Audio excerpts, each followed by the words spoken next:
gardener and it is September, and what better place to start a September garden tour is in my greenhouse. I have everything I need for the entire season on my shelves. It's really an exciting time. So it's been a month of, it's been hard, it's been easy, it's been all sorts of things. The weather has flip-flopped between days like today where it's absolutely gorgeous and I'm going to need to have to put sunscreen on. And yesterday I was wearing jumper, beanie, thick socks. So it's just all over the place, and it's really hard to just try and keep the momentum going, because when it's howling a gale, pouring with rain and freezing cold, I know where I'm going to be, and it's not in the garden. But so days like today, you have to make hay while the sun shines, and I will be getting out there and doing everything I can possibly do to make the most of it. The last safe from Frost Day is Labour Weekend in October, which is exactly 1 month away from now. Although, having said that, I don't get frosts here, and we've been in this garden now for 3 years, and I'm trying to push the boundaries just a little bit. So each week I'm going a little bit earlier than I normally would, just to see where that boundary lies, because it does get cold, it just doesn't get frozen. So anyway, come and see what we have going on in the garden right now. Warts and all, there's still a lot of areas that need taking care of, because I have actually been doing a really big project that is almost finished, which is really exciting. And so it took a lot of my attention that I would have ordinarily spent getting the garden spring ready. So come and have a look, come on, I'll show you my seedlings, come on. So over here we have some heuchera and some ajuga that I overwintered in a place they didn't like. So I'm trying to just bring them in here and nurse them back to health, and then I have a garden idea where I want them to go. The thing is, this season I really want to actually give flowers and ornamentals the same priority I would vegetables. So my zinnia are ready for transplant. You can tell the leaves, the roots are starting to come out the bottom. So they'll be transplanted in the next day or two. My cosmos have already been transplanted. I have all my peppers here. There's all sorts of different kinds of peppers. I'm really steering clear of the boiling hot ones, because I've decided as I get older it doesn't really agree with me. And then we have popcorn here, which I want to try and succession plant my popcorn so they can have my corn, so I can have popcorn, then sweet corn, and then glass gem corn, so that they don't cross-pollinate. So I need to separate them by time. So by starting my popcorn first, then when I plant out my sweet corn next month by seed in the ground, there'll be no cross-pollination risk, because the gap will be really big. And so here we have, there's eggplants. They've even got little spikes on them already, little monkeys. Okra, tomatoes, all the tomatoes. Now, these are all not going in. I'm going to end up with way too many. So hopefully the social contact conditions will improve and I'll be able to get rid of some of these, because as marvellous as that looks right now, I don't have room for them all, believe it or not. I've got marigolds here. They are going to go into the corner of all the beds. They look absolutely amazing. They're also beneficial. And I grow the Cupid Petite variety because it's really good. They're there for a job. They're not there to look pretty, although they do look pretty. And so I don't want them taking up too much garden space, and I don't want them crowding out the plants I want them to protect. So they will go into the corners of all the beds. Here I have some Achillea. So this is new to me. They will need transplanting. Lysianthus haven't come up yet, but apparently they take ages. I've got some dill. There's some beetroot, all different kinds. Golden beetroot's delicious. And then I've got cylindra. I like cylindra because it's easy to fit into a jar when you do pickling. And bull's blood, which is a lovely, lovely flavour. All my zucchinis and cucumbers and things are going to need transplanting. They only popped up in the last couple of days. In fact, some of them are actually still popping up. But they grow really quickly, which is why I start them a lot later than a lot of the other seeds I start. They've only been in like about 3 weeks, maybe 2 weeks, 3 weeks. So, and then all my pumpkins through here as well, they desperately need transplanting. They're massive already. Look at this one. That one is a Lady Godiva. Lady Godiva is she's for the seeds, not for the seed, grow pumpkin seeds rather than for the pumpkin herself.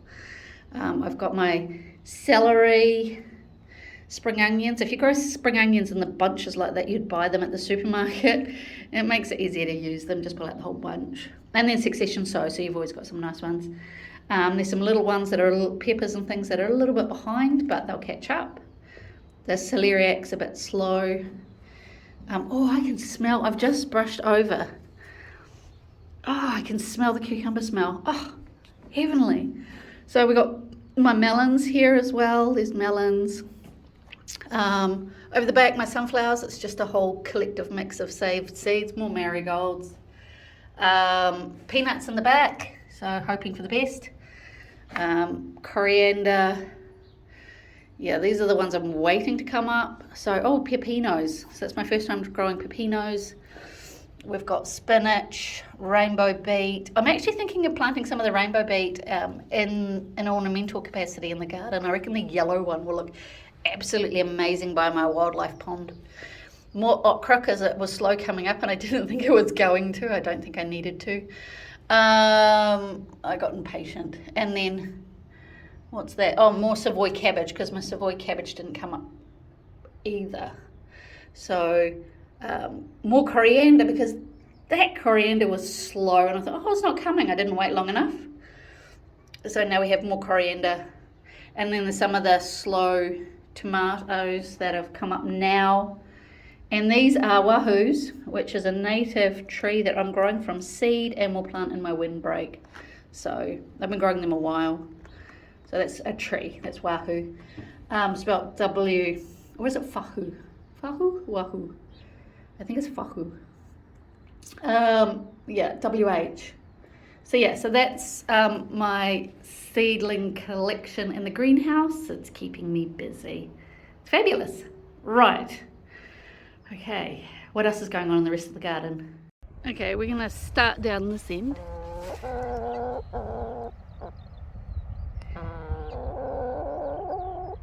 The chickens are waiting for breakfast.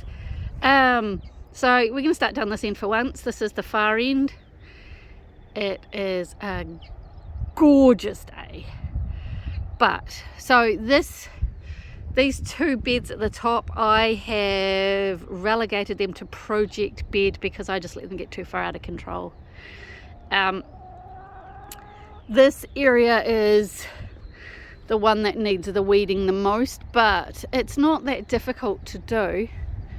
Yesterday I came through here and just did a strip through there, so it's not difficult. This is for pumpkins and the bed has been lovely and enriched. That loopany thing on the end is going to have to get trimmed back, but I want to swip the irrigation that runs along there over to the other side, and the same with that one there, so that's for pumpkins too, because I'm going to, at the moment their pipe is coming out down through here, and so what I want to do before we even get too much further into the season is connect these beds all up so that I can bring my little 6-hose irrigation distributor along and plug it in, and it can be watered by the computer. So I'll probably put a little hub here and then just plug it all in and it will water automatically, which is really cool. Hey Jasper, hello. Someone's excited to be in the garden. So what we have up here on this side is, oh, it needs weeding. So this is black currants, red currants, white currants, and then down the end is a cranberry. But the raspberries are proving to be a weed, so we're going to need to dig them out because I don't want a whole bed full of raspberries. This is a little bit problematic, but that's okay.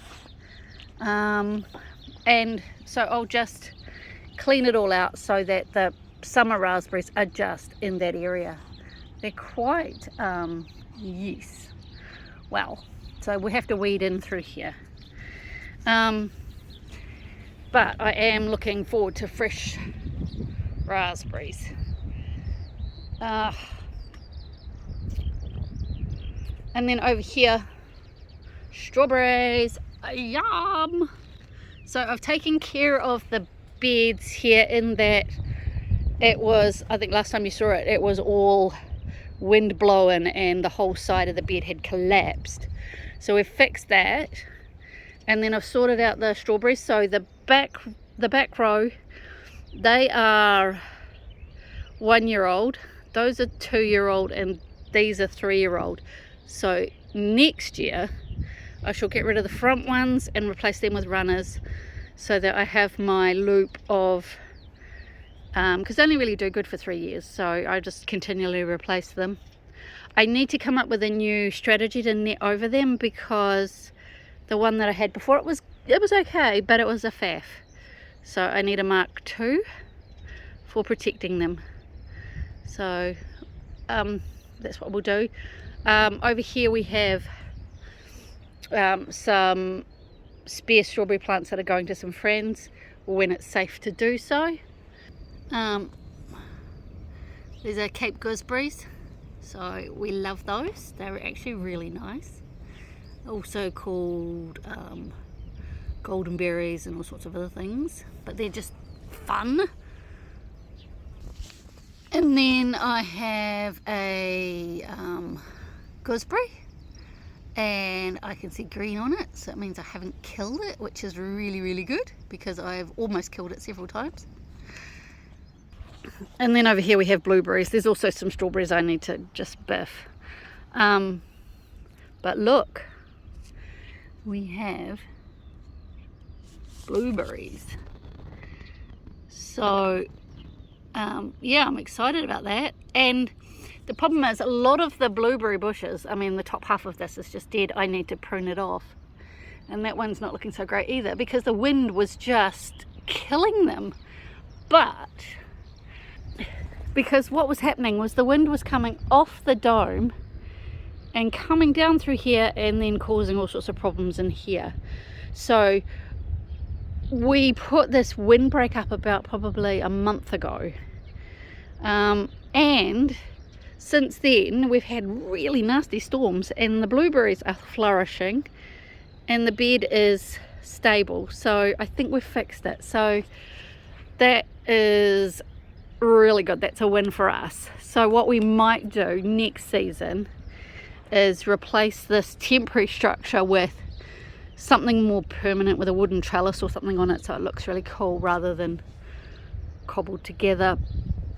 And then on this side, I want to also put a windbreak here, because to protect this end of the garden, because it does get bashed about, because the windbreak we have on the fence doesn't offer protection far enough into the garden. So by the time the wind gets here, it's come down and it's picked back up again. So yeah, the protection dies off at about this point.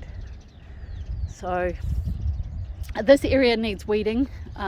It's on the list. These are my edible garden. It's looking good. Over here I have to show you, we have artichokes. Yum, love them. Okay, and this is my flower garden. I've got a dahlia. I planted it the other day because it was sprouting in the bag, and it's coming up. And there's this is California poppy, but I'm not sure what the variety it is because it's self-seeded. And then we've got normal poppy as well. Some of those are up already. It's nice to have Flanders poppies in your garden. It helps you remember. And that, I think that's the echium behind it. So the echium, I can't remember. I'll have to check the packet. So, and some stock. Yeah, so there's a dwarf sweet pea at the back. So I'm just going to keep adding to this bed see what happens. It's a bit of chaos, but you know, that's what I like about having I'm trying to be a bit more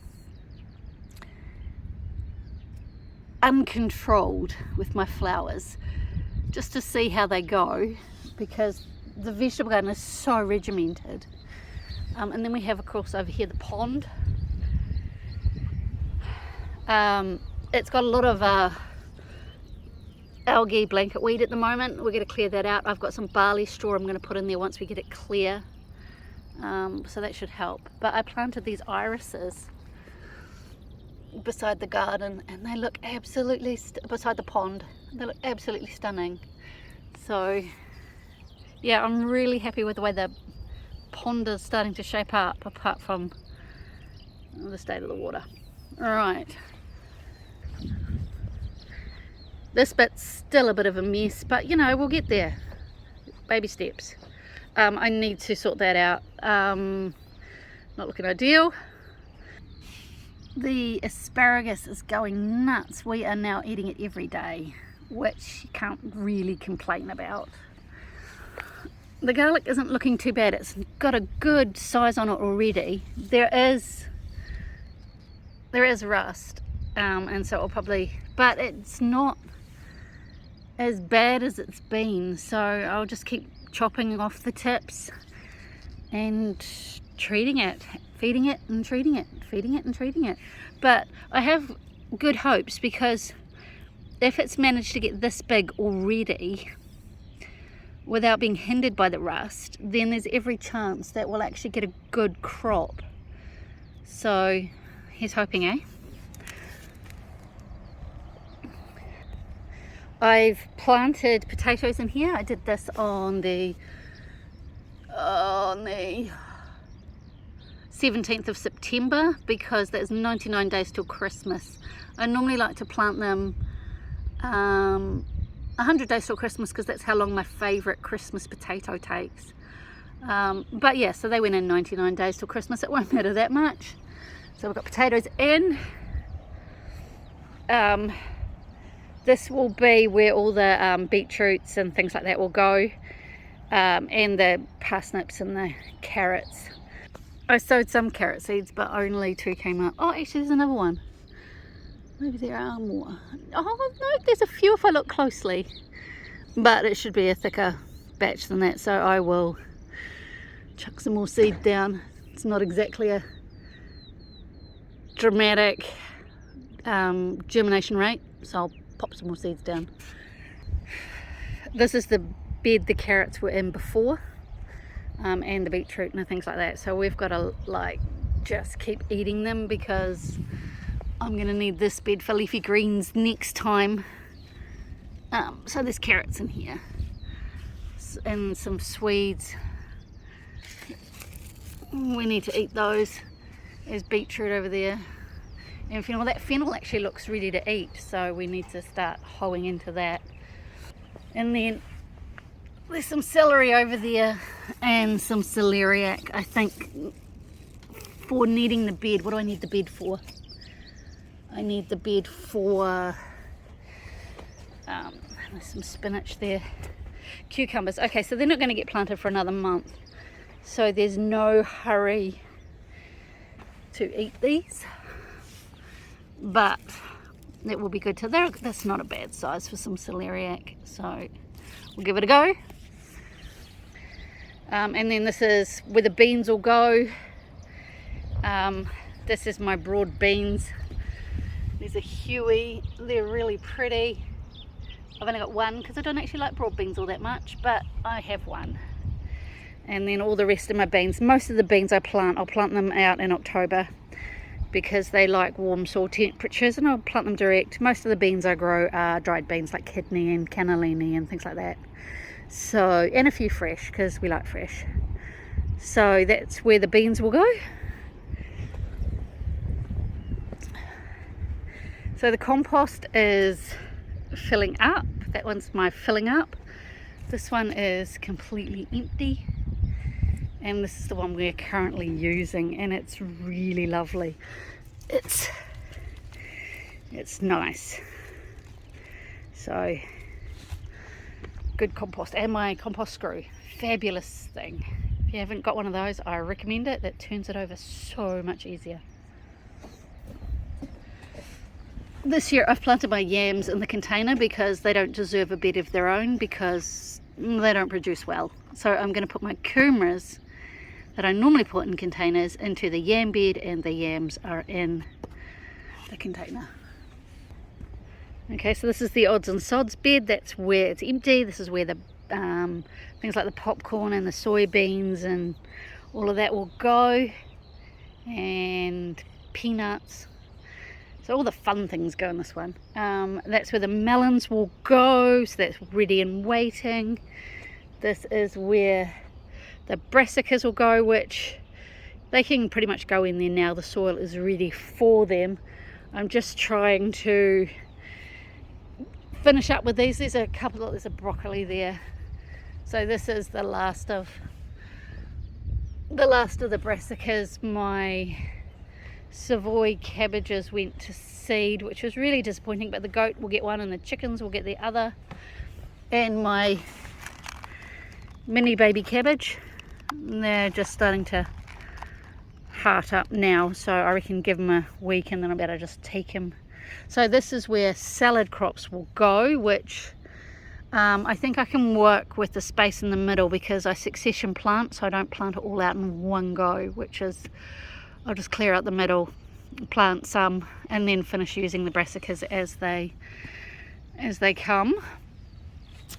And then this will be where the peppers go, so that's good. And then this is where the zucchinis will go. So I grow my zucchinis up poles, so I'll fit 4 of them in here and then tie them as they grow, so they grow vertically. And this is my onion, overflow onion bed, so we've got leeks and red onions and pearl drop, shallots and elephant garlic. Lots of elephant garlic this year because I love it. It's just really robust garlic, so that's really cool. What I have here is my collection of hardening off plants. They are just sitting here on the deck, getting ready for life outside the greenhouse and in the garden. They stayed out overnight and they don't look like it hasn't affected them too much. So these are the peas. I planted the peas in the greenhouse because there was a rat hole underneath the pea bed, so it didn't seem wise. But there's all the brassicas and the salad, some leafy greens. So it's all about getting stuff, the early stuff, into the garden. So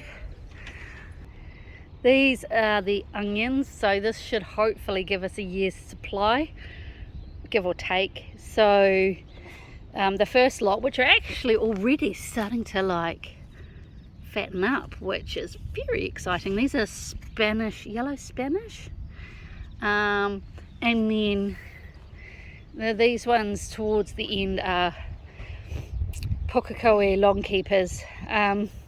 So these are a little slower than the Spanish ones. Excuse me.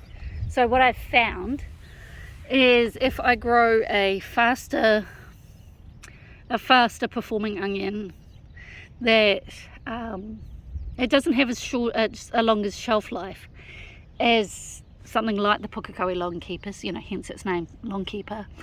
So these get going as we run out of last season's onions, and then as they finish up, the Pukekohe long keepers are in storage. And so that, you know, as we use them up, or they start to get a little bit soft, then it's perfect time to switch over into the long keepers. And there's more long keepers than there are of the Spanish ones, so that should work out nicely to help us with the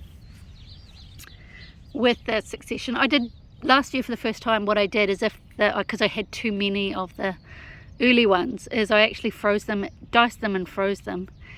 And so as they were getting soft, so you know, you started to notice that they were, ooh, okay, you probably should let them go now. And it's worked out really well, because if it's miserable and raining outside and I don't want to go into the shed to get onions, I can just grab it from the freezer. But also, when we run out of onions in the freezer, in the shed, there's still plenty more in the freezer. So we'll be able to get all the way this year without actually buying onions, which is fabulous. The squash will go in here, the butternut, and all the other fun things like that. This is where the corn will go, so I'll plant directly in October. This is where the peas will go. I'm hoping to get those little seedlings in here today. I've just got to jig the frame. What I'm thinking, I'm not going to use this netting. I've got some string netting that's got like much bigger holes, and I'm going to do 2 rows so that when the wind blows, it doesn't blow them too far about the place. It just keeps them within that little gap, and so they won't get killed by wind, because the wind comes down here as well, so sometimes it channels down this valley really badly. The only advantage there is it doesn't have salt in it, so you got to take your blessings where you can find them. So yeah, so I've got to work on the pea structure today. And then this is where the tomatoes will go. I'm actually going to grow less than I normally grow, hoping that less is more, because I've just suffered since we've moved here. The pests and disease loading is unbelievable, so I figure if I grow less, and also I'm thinking about building a structure over the top of them. Ideas still only in my head, with environmental something, because the tomato facility is the potato facility. That's nasty, and I can't control it once it gets going. And then I've been working on my flower garden. The dahlias haven't started sprouting yet, so I might dig them up and thin them, because yeah, it's a bit crowded in there. The dahlias, I didn't get to them in the winter, and I should have. Not the dahlias, the gladiolis. So I need to, next winter, absolute must, thin out the gladiolis. I've got some gerberas that overwintered really nicely. I mean, they're a bit manky, but they'll come back. And I love gerberas because they were in my wedding bouquet. So it's nice to be finally growing them. I pulled out the stock and the carnations. I love the fragrance from them, but the plants were really messy. And the gaura is coming back. I think I haven't given it enough space. I might start it again somewhere else at some point, because it's been overlapping over the top of the Aquilegia, so we'll have to figure it out. So yeah, so I've got room through here to play now, so I don't know what I'll plant, but you know, you plant it, you see how it does in your environment, and then you decide to love it or leave it. So there we go. And the last bit of effort required in the garden is to sort out the herbs, because that's just full of weeds. There's lots of coriander, all sorts of, and dill at all sorts of different stages, but they're among the weeds, so I think I might just strip the whole lot out and start fresh, especially as I have the plants in the greenhouse. And then those ones I'll let self-seed over the winter or all season, so that, you know, we have coriander and we have dill. Even though it doesn't look pretty, it's still there if we want it during the winter. And this one, my flat leaf parsley is going to seed. My coulis one isn't, but there's weeds everywhere.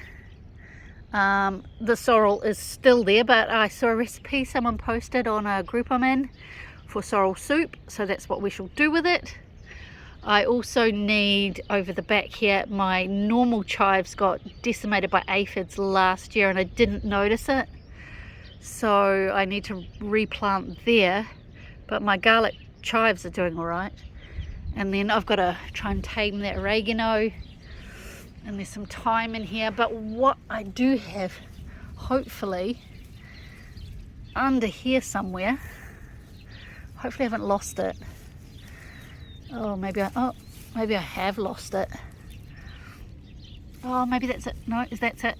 Oh, that is, that little tiny thing there is French tarragon, and as you can see, it is being engulfed by my rosemary, which needs a severe hacking back because it also swallowed up my sage. Now the thing I have to ask myself is, do I actually need it now? Because let me show you something else. This is the project that I have been working on all winter. It's almost finished, and it's what's been taking all my time. So come with me. Okay, so we're up here on the deck. Not the project, but look, freesias are just about to come out. I'm hoping they're as fragrant as I remember they can be, because sometimes you get them and they're not, and then you're stuck with them because, you know, they come back every year. My tulips are on the way. This is exciting, although, and my ranunculus as well, but they haven't done very well. I think the wind wasn't nice to them.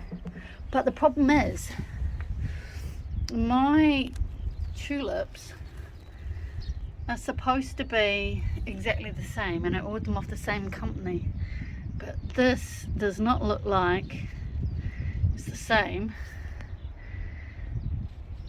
as the beautiful thick red thingy I was going to have. So that's disappointing. I've got mint, my port wine magnolia that I tried really hard to keep. He's got one bud, but I think it's dead. My what do you call it, hydrangeas that I took a cutting off from the flowers that my dentist gave me when he took my wisdom teeth out. The lilies are coming back. I need to give the lemon verbena some love, and sadly the last of the Daphne. Oh, it was an amazing display. It smelled incredible through here. And then I have a bird of paradise, and yeah, so that's all needs showcasing. This is just where I put them for the minute, but yeah, this is the project coming up through here. So let's have a look. Still a work in progress, so bear with. But I have built all of this from scratch over this winter season. So we have this amazing path coming through here. So eventually I will just carry on gardening all the way up through here. But oh, look at that view. But the rest of this garden is taken up with this rock I built by hand, and then there's a nice place to sit to think about everything that we are absolutely grateful for. It's surrounded by a rosemary hedge. Oh, this is a really cool thing. This is a Gardenia Aqua Bloom, and it's solar powered, and so you just need to fill up a bucket, which I need to do because bucket's empty. Well, it's almost empty. So it's a dripper. So what it does is it solar poweredly, without a water supply except for a bucket of water, irrigates things. So this is just temporary, while the lawn chamomile, which smells amazing, gets itself established up here in a harsh environment. And so this is the rock I built from scratch using cement, chicken wire and fluffy bed sheets. So my plan is, you just come up here, you take a seat, and you just soak in the view. Now the windbreak over there is to slow the wind, and there are some Mullumbekkia planted at the base of the brushwood, because the brushwood won't last 10 seconds here, and there's chicken wire. And so once the Mullumbekkia grows up, because that grows really well here, then my plan is to treat it like a hedge. So it'd just be a nice little private quiet space to come and just sit. So yes, so there you have it. So there you have it. This is my garden in September, the first month of spring. We've just passed the equinox. Daylight saving starts on Sunday. This is the emptiest the garden will ever be because I'm going to start planting now, and over the next month, just little and often throughout the whole month, things will end up in the garden. It's really exciting. So when you come back, hopefully I can go, come and see what I did. So it's the season with the most hope. It's everything going for us. So I'm really excited. I hope we get more days like this and less like the days we had yesterday. So thanks so much for watching, and I look forward to seeing you again soon. Take care. Bye bye. Right, let's get some things done.